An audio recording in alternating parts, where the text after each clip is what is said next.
యేసు రక్తమే జయం. పరిచర్య ప్రైజ్ ద లార్డ్. డిసెంబర్ 28వ తేదీ 2024. ఈరోజు దేవుని వాక్యము.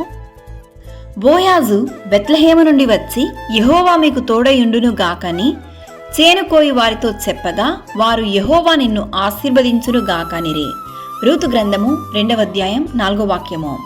అవును క్రీస్తునందు ప్రియులారా, మన దేవుడైన యెహోవా సర్వశక్తిమంతుడు. ఆయనను నమ్ముకొనిన ప్రజలు ఆశీర్వదింపబడెదరు. మోయాబీయురాయలైన నయోమి ఆమె కోడలైన రూతును దేవుడు ఆశీర్వదించిన సందర్భమే ఈ వాక్యము. రూతు పొలములోనికి వచ్చి చేనుకోయి వారి వెనక పొలములో ఏరుకొనెను. ఆ పొలములో ఆమె పోయిన భాగము ఎలిమెలేకు వంశస్థుడైన బోయాజుది. రూతును బోయాజు కనికరించెను. యెహోవా నీవు చేసిన దానికి ప్రతిఫలమిచ్చును. ఇశ్రాయేలు దేవుడైన యెహోవా రెక్కల క్రింద సురక్షితముగా నుండునట్లు నీవు వచ్చితివి.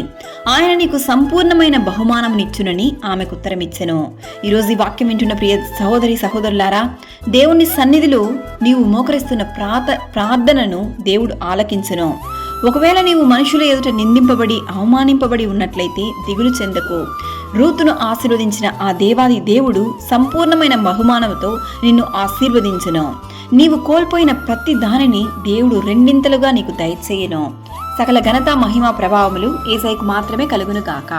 ఆమేన్. God bless you.